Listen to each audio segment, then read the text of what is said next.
Good morning, listeners. Thank you for joining me.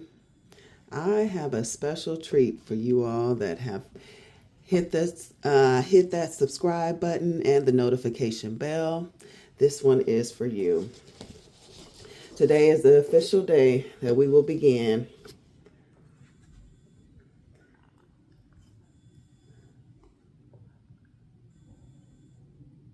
Yes. Shh. It's our little secret.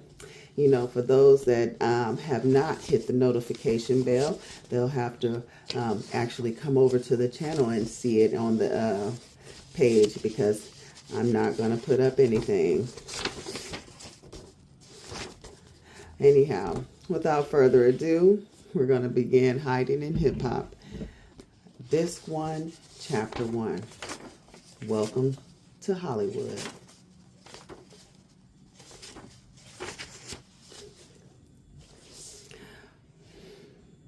One of the most invigorating things to do at least once in your life is to drive across the country and take in all the wonderful views of the great old USA.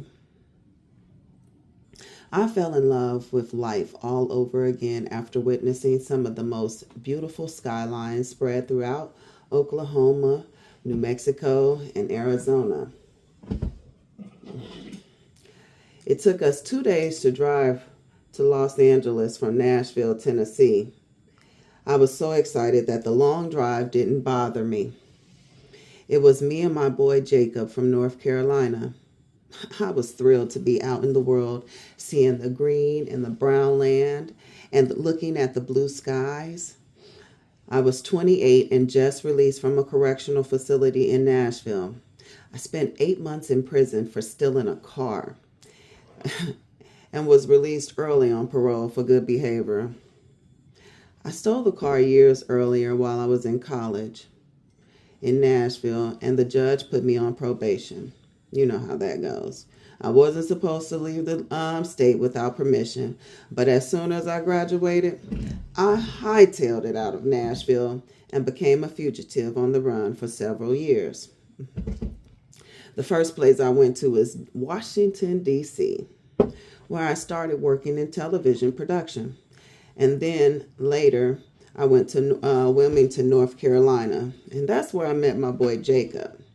It was in Wilmington where I was caught and extradited back to Nashville to serve my prison time. Hold on, I'm sorry, y'all. Talk my throat dry. But when I first arrived in D.C. after college, I was broke and sleeping on the living room floor of a friend's. I was desperate to make my communications degree work for me. I was fortunate to land an internship with CNN, which I liked. I found what I was meant to be doing. I discovered something that brought me joy, and it was working in television. What so many search their entire life for, I found early. When I went to work each day at CNN, it was magical. I spent 4 years in college trying to figure out what I wanted to do, so I felt like the luckiest person in the world to have discovered my passion, something that gave me a purpose. After being there a few weeks, I decided that I wanted to be a producer. They were in control and handled business. People respected them, and I liked the title because it seemed to have prestige attached to it. I couldn't have asked to get better training for it either. I was working with the most prestigious news network in the world.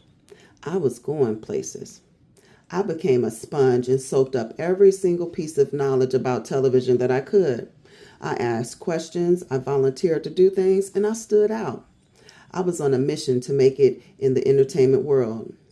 After my release from prison, I was a free man, but I had a record. I was tarnished. My squeaky clean record now had a felony conviction on it. In the real world, my chances of finding a decent job and making decent money would have been even more difficult. With a felony, I knew I couldn't work for a bank or any financial institution. Not even most corporate companies would hire me. I couldn't become a teacher or work for any government agency. My list of options just was very short. But I discovered that in the entertainment industry, many people had felony convictions. Many people were criminals. They were the very thing I loved the most was a saving grace for my life. In the world of hip hop, the more adversity in one's life, the more street credibility earned. And with street cred comes your playing cards. Dropping out of high school to make money, gold card. Selling drugs was like a platinum card. Jail term, like a titanium card. Getting shot is the almighty invite-only black card. I had been to prison, so surely I would be accepted. No questions. Hip-hop artists usually fall into one or even several of these categories. Now that I was working in the entertainment industry, I didn't have to worry about my livelihood. I could make money doing something I love to do. Besides, I didn't have to explain or tell anyone about my criminal past because no one asked. There were no applications to fill out and no human resource department to do criminal background checks, so there was no need to be fingerprinted or provide my social security number. Being in the clear and not feeling limited, I worked on movie production sets, learning everything I could. I was moving quickly up the ranks from production intern to production assistant to production coordinator, and I was on my way to my goal of becoming a film producer. My name was spreading among production crews because I had great work ethic. I didn't mind the long hours and going above and beyond my job duties. I wanted this. I needed this.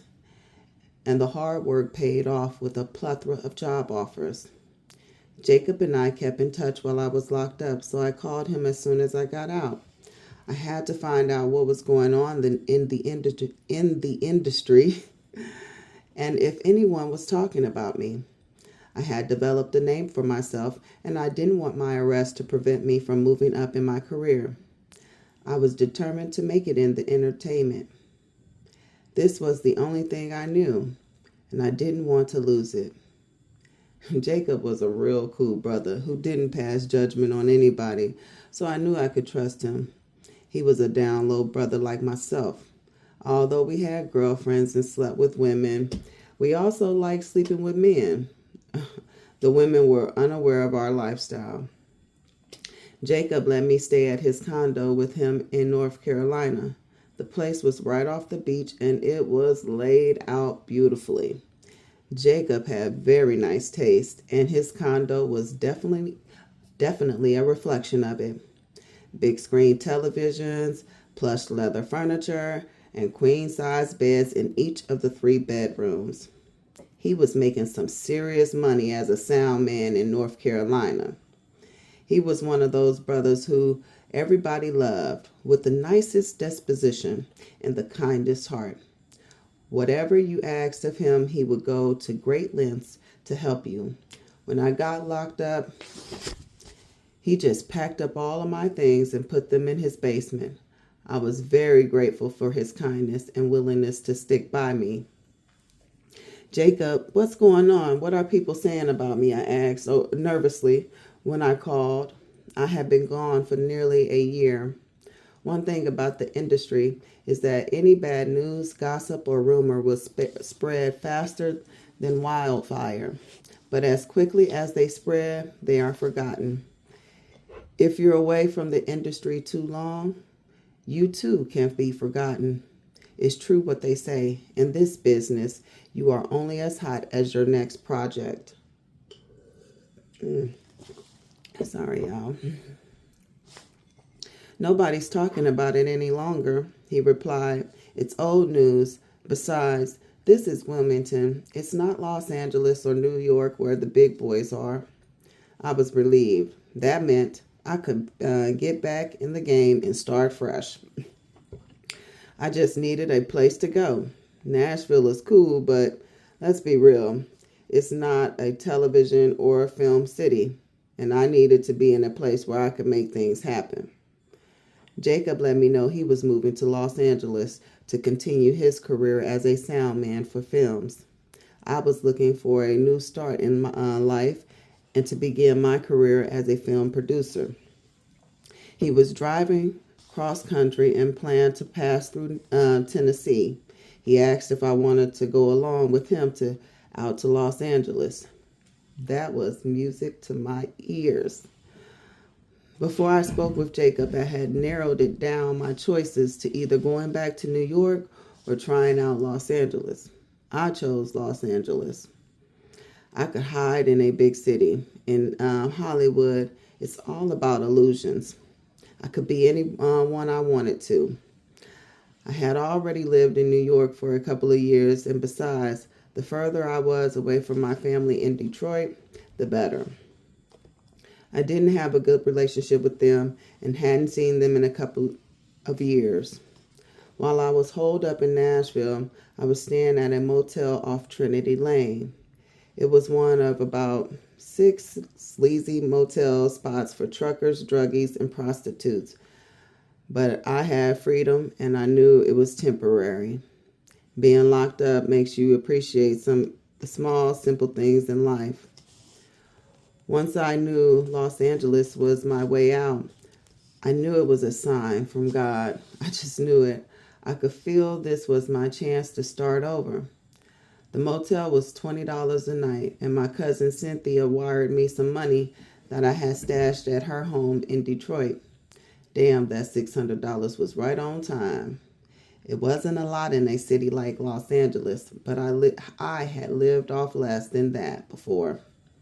When I lived in D.C., I barely had money because the internship with CNN did not pay. I had to live off money I made from a part-time telemarketing job. The only thing I could afford to eat were Snicker bars and potato chips. That was my meal every day for lunch. For dinner, it was whatever pieces of chicken or pasta I could find for less than $5. I was excited that I had some money to help me move to Los Angeles. I was desperate to go. One thing I needed to take care of before leaving Nashville, however, was getting my parole transferred to Los Angeles. I was going to be on paper for 2 years, and I definitely didn't want to be in Nashville all that time. I wanted to get away, as far away from Tennessee as possible. Being a black man with a felony in the South and trying to get a job was like going to an all-white college and trying to convince them that you didn't get in because of affirmative action. It wasn't going to happen.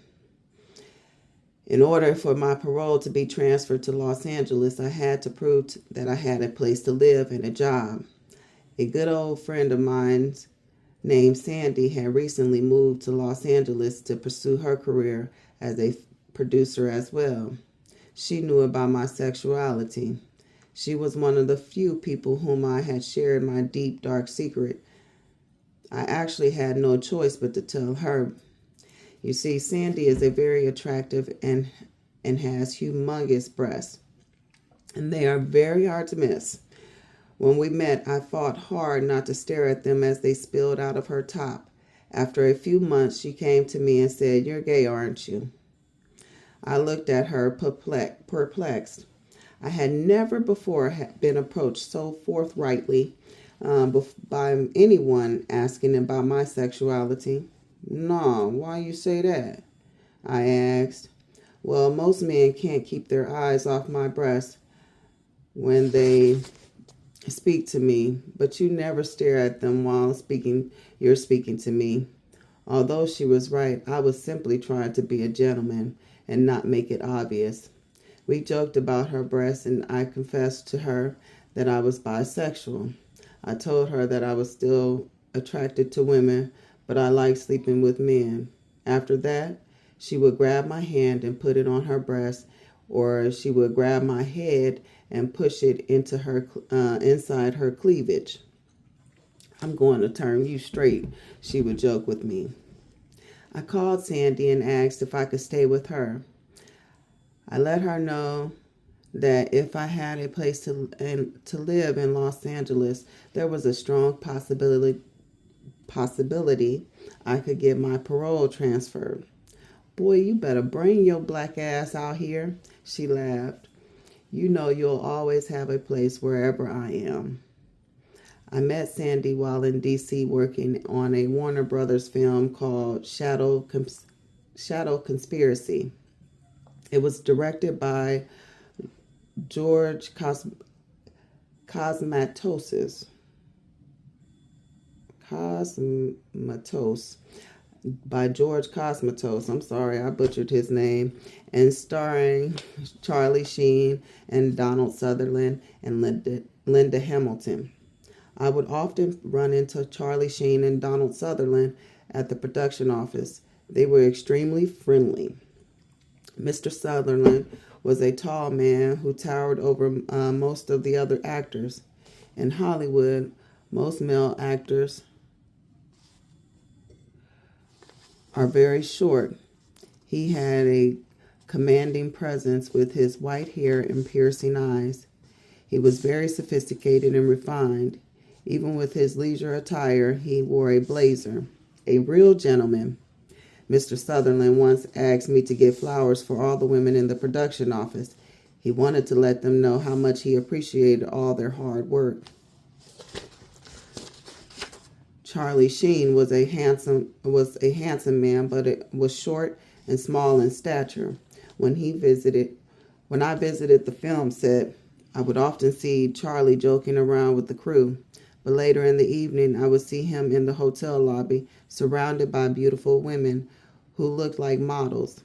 Charlie was definitely a player. The smile on his face was a dead giveaway. Working on the film also garnered some attention from the hotel staff. The film's production office was located in the Wyndham Hotel. A few of the male front desk employees would flirt endlessly with me. Ironically, all the men were black, and there were no women at the front desk of the lobby, or maybe I just didn't notice. I think it was the latter, because I found the men to be very attractive, but I was careful not to let on I was paying them any attention. I didn't want to blow my cover on my sexuality. The less anyone knew about me, the better. Every day, when I ran in and out of the hotel to do errands, the men would try to make conversation. I was always cordial and exchanged pleasantries with them, but I wasn't going to let on that I was interested in any way. Even so, one brother did catch my eye. He was definitely an attractive man, tall with a caramel complexion, beautiful lips, and an athletic body. When I first saw, quote-unquote, Calvin, I assumed he was very straight. Nothing in what he said or did gave me any indication he was a down-low brother. Pause. Calvin was pursuing a career in acting. He was a model and had done a few commercials in the D.C. area. He really wanted to break into acting.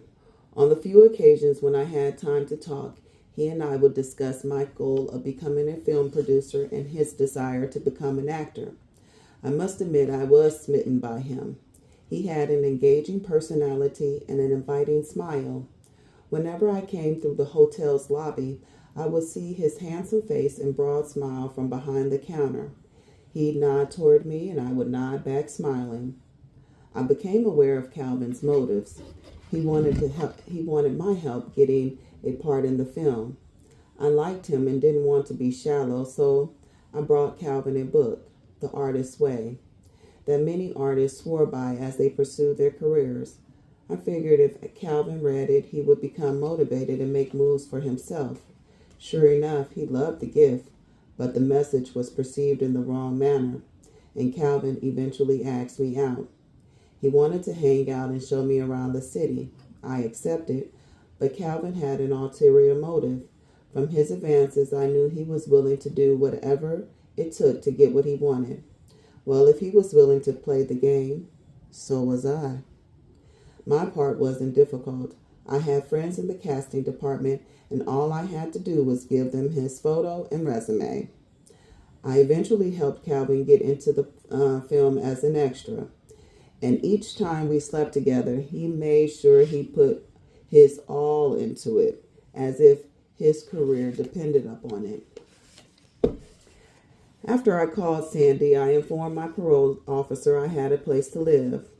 While waiting to get permission from my parole officer to move to Los Angeles, I came across an opportunity to work as an assistant to one of the executives, Orlando, for the Stellar Gospel Music Awards. Orlando was an attractive older man. Well, he wasn't that old. He was in his 40s. He looked like the type of man who was settled down with a family in the suburbs, and he had no idea I had just gotten out of prison. He was impressed with my qualifications and the jobs I had held. As we prepped for the show, Orlando invited me to dinner. I was game. I had not eaten a good meal since my release, and during dinner, I would catch him gazing at me. I felt uncomfortable, but I knew that because I knew that look. It was the look I had seen in the eyes of many men when I was out with them. It was passionate. It was lust. I was focused on my food, and I refused to let my eyes meet his. I knew if I looked into his soft eyes, I would respond, but I also considered how much older he was. Even though he was a good-looking man with a nice build, I just couldn't imagine myself in bed with an older man. But Orlando continued to flirt with me. He made numerous requests for dinner and invitations to his home, and I would always try to make up some reason why I couldn't join him. I was happy when we got closer to the show date because I knew he would be too busy to focus on me. Working the show, I had the opportunity to meet some of the top gospel artists whose music I have sang as a child in church. Artists like Shirley Caesar, BB and CC Winans, and even John P. Key. I also got the chance to see how big the gospel industry was. People from all over came into town for this event. There were choirs from North Carolina, South Carolina, Alabama, Georgia, Mississippi, and Chicago. Backstage was like a huge family reunion.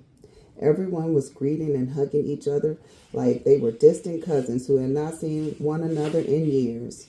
As I ran around for Orlando, I noticed another scene happening backstage. Men screaming excitedly, embracing one another, and giving air kisses. They twirled around in their choir robes, some sashayed flamboyantly, waving their hands in the air. I knew those type of men. They were the brothers we whispered about in church. They were the ministers preached their anti-gay sermons towards. Seeing these men, I was glad to be an outsider. Men like these are called church queens. They were well known in the church community and traveled from one church event to the next. I kept my sexuality a deep secret like most down low men and was not a part of this church circuit. Even though they appeared as if they were not bothered by what people thought of them and hadn't a care in the world, I hated that they were so flamboyant and was glad I had not become that effeminate. I didn't want anyone singling me out and making fun of me. After the first day of rehearsals and meeting most of the staff, I finally met, quote unquote, Clifford, one of the producers. He was an impeccably dressed man. When Clifford walked in, you would have thought the President of the United States had entered the building. Everyone surrounded him, shaking his hands and hugging him. He was well respected and well known. I was impressed that Clifford knew many people by their names. He asked about them and their families, and the way he touched them and put his hands on their shoulder, sometimes hugging them, made him appear fatherly. He was compassionate and he cared. Yet it was Clifford's interaction with the flamboyant men that made me notice how friendly he was with them. He knew them personally. They laughed and kiki like old friends. He was comfortable with them, and there was a familiarity. Clifford approached me with his broad, dazzling smile. "Who are you, young man?" he asked. His voice was deep and sounded like he was singing when he spoke. "My name is Terrance." "Hello, Terrance. What are you doing here on the show? I'm the assistant to Orlando. Clifford looked puzzled at me. The assistant to Orlando, he said as he placed his manicured hand delicately on his chest. His wrist and fingers were dripping with diamonds. I looked at him, confused. Yes, I'm Orlando's assistant. My Orlando? Clifford asked again. His hand tapped his chest. Yes, Orlando. I was not sure what he meant. He smiled and walked quickly toward the production office. As the days went by, I noticed a huge change in Orlando. He no longer pursued me or gazed at me. He was short with me and spent a lot of time with Clifford. As a matter of fact, they were stuck together like glue. I never saw one without the other. I asked Orlando if everything was all right. I kind of missed his attention. He assured me everything was fine, but it was pretty obvious what had happened. I was ecstatic when I got the call from my parole officer that the transfer had been granted. I was ready to get out of Nashville. Now all I needed was a job when I got to Los Angeles. My parole officer granted the transfer on the condition that I get a job in 30 days. I knew that wouldn't be a problem. I was going to the entertainment capital. I was going to be in a place where there was ample amount of production jobs. While I waited for Jacob to come get me, I killed a lot of time sitting in the motel watching television. I didn't want to venture out and get caught up in anything. I only left the room to get food. Shit, I didn't need anything else. And it gave me the opportunity to reflect on my life. This was a new turn of events for me. I no longer had to consistently look over my shoulder, wondering when I was going to be arrested. That chapter was over. It was time for a fresh start, a new page in the book. I was going to be on a new path. Maybe moving to Los Angeles would be good for me. It would be a welcome relief from all the drama I experienced in my life. And oh my, what a life.